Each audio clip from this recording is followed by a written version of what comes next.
Good morning. Welcome to the patio. It is so nice out here this morning. I'm a little congested. I've been fighting that every morning, but I think it's allergies. Changing the temperatures a little bit, but it is so nice out here this morning, and I'm enjoying my patio and a cup of coffee. So I trust you have something to wet your whistle down this morning as you join me. Good morning, Brenda. And I'm still waiting for you to come see my house.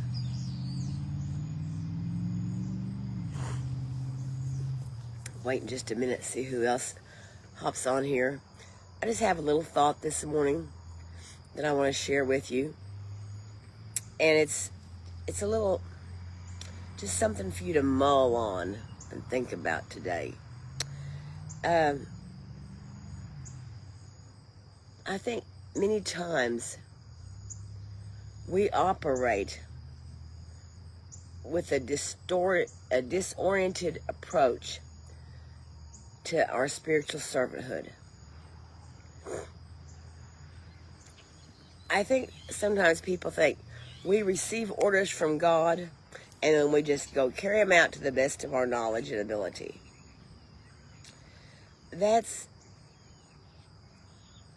I guess I could relate that to teaching. A new teacher comes in, just got their degree, just graduated. They've never been in the classroom except, just a few hours in college. And you hand them the textbook and you say, okay, here's your lesson plans. Your class will be here in 30 minutes. Be ready to teach to the best of your ability.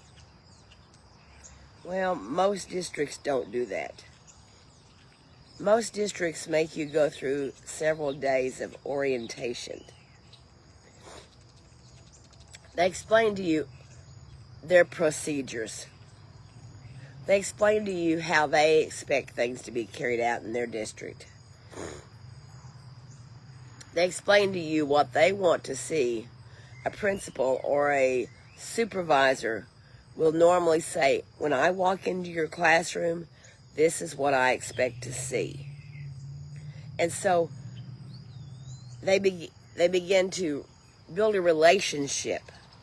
A good educator and a good administration will work to build a relationship together. And then when you move into your classroom and your students start coming, and I think today, no, maybe yesterday, was the first day of school here in Chelsea. As those teachers receive their new classes, a good teacher won't just start in saying, do this, do that, you can't do this, you can't do that. A good teacher will start first at trying to build a relationship with their students. Yesterday was my grandson's first day of third grade in Colorado. And he was so excited to go to school. And it's because he went to meet the teacher, and the teacher had given him a hug the night before, and he'd already knew him from the year before, seeing him in other classes. And that teacher had already begun trying to build a relationship with his students. You see, the real way to approach servanthood spiritually is to build a relationship with your leader. Build a relationship with the one who's going to be giving you your, I hate to say orders, your instructions, that's a better word. Build a relationship with the one you're going to be getting your instructions from. And as you begin to relate to God, then you can respond to Him. And you begin to adjust your life to Him so that He will do what He wants to do through you. Proverbs chapter 3, verse 5 and 6 are two of my favorite scriptures in the Bible.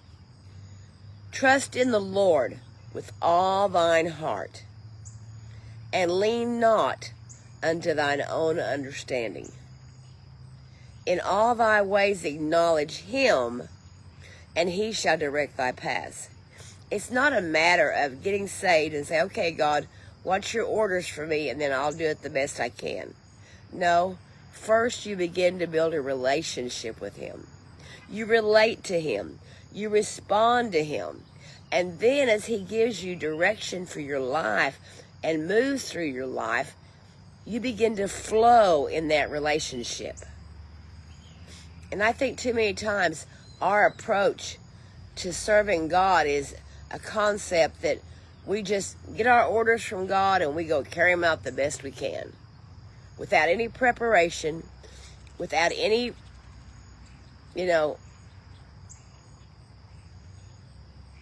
foreknowledge at all. Just do the best you can. It's kind of like me when I order something in the mail that has to be put together. I'm terrible at putting things together. And they give you the instruction book, and they tell you, step 1, do this, step 2. And if here's the key word, if I will go by the instructions, step by step, putting the shelves or putting the table together is not as big a mystery as if I empty the box out and there's all the pieces, there are the screws, there's the nuts, there's all the bolts, and I just start trying to figure out what goes where. I'm going to end up with a jumbled up mess. And I'll be calling my daughter-in-law and saying, please come help me. It's kind of that way with the Lord.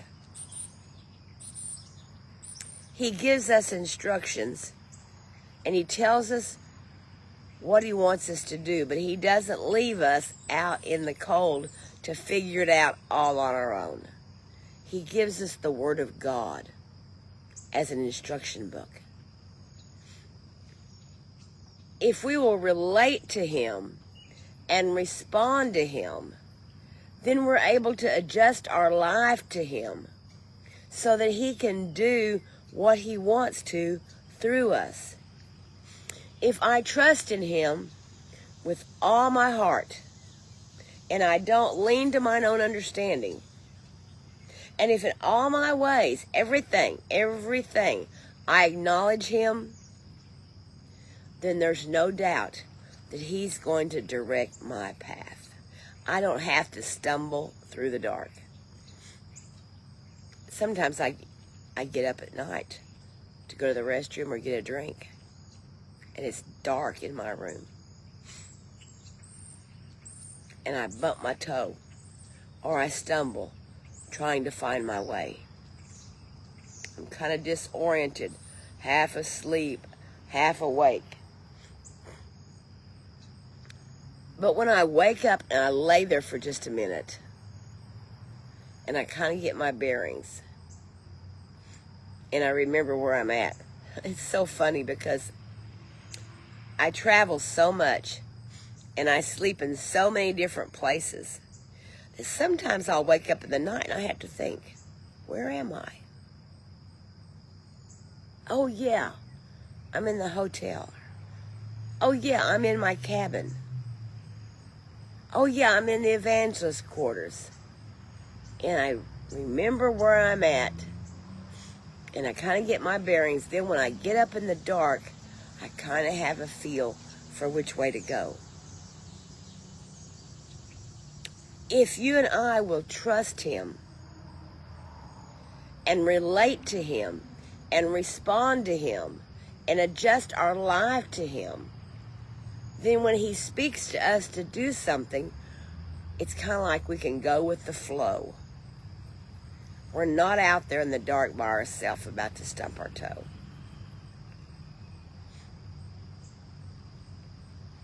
this could actually change our perspective about serving God if we realize that we don't just receive our orders and go carry them out the best we can. God doesn't operate that way. God doesn't desire to move through us in that way. He desires for us to build a relationship with Him. And when we build that relationship with Him, and we commit our ways unto Him, and we acknowledge Him, and we don't lean to our own understanding, then when He speaks, we trust Him. You see, when I was a teacher, when I was an educator, I not only worked at building a relationship with my students, I always started the year off with the goal of building a relationship with the parents. Because I knew that if I got anywhere with their child, I must have the parents' support. So for many, many years, one thing that I would do at the beginning of the year, usually in September, if school started in August, usually in September, I'd give us a few weeks to get settled in.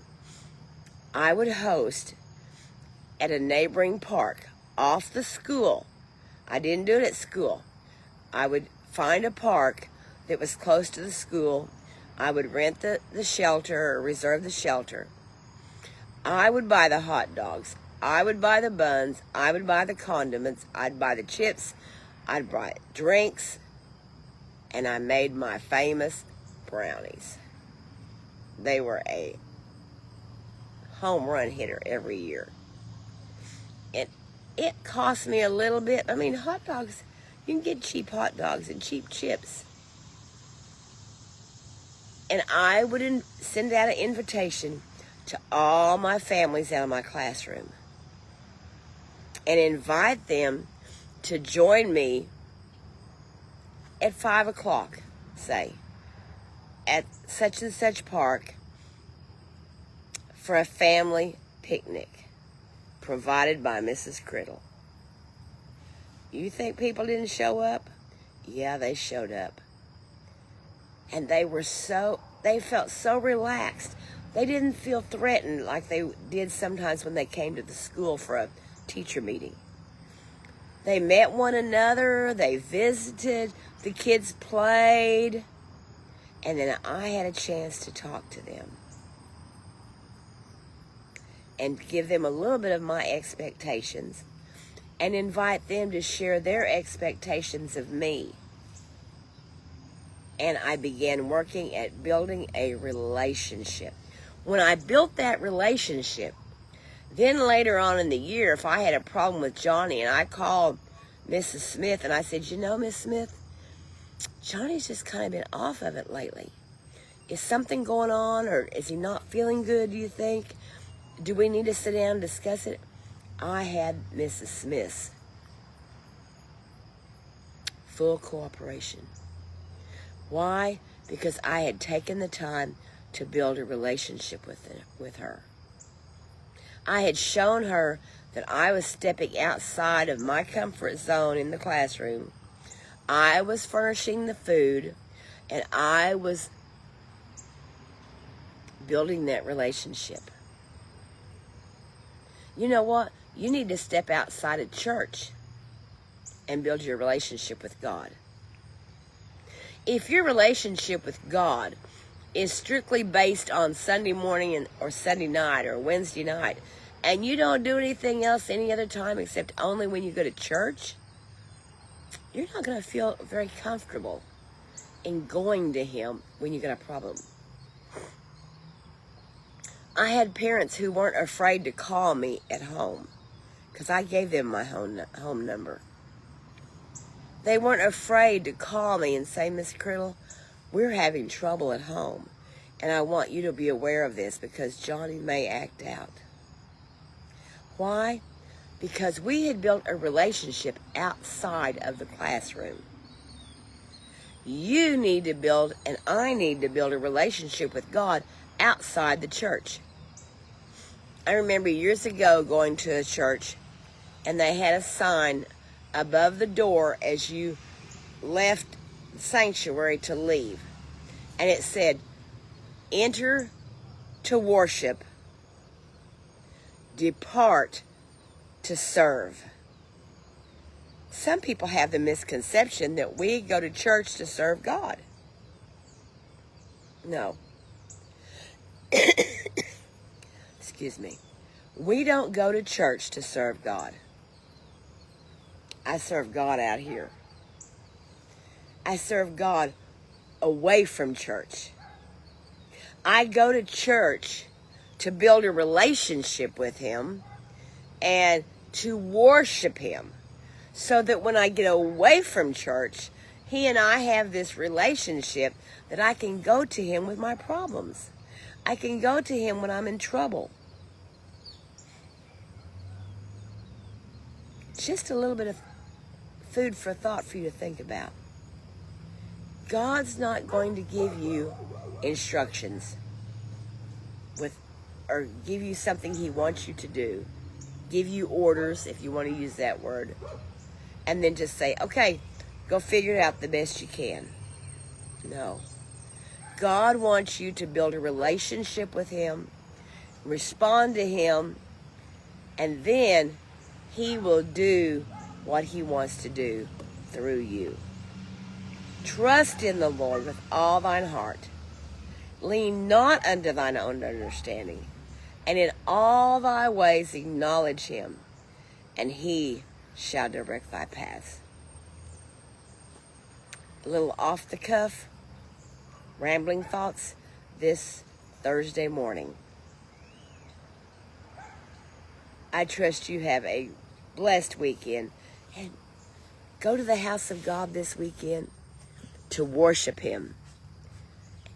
But in the meantime, between now and Sunday, work on building a relationship with Him.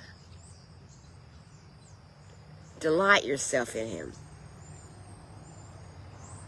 Acknowledge Him in all your ways, and then He will direct your path.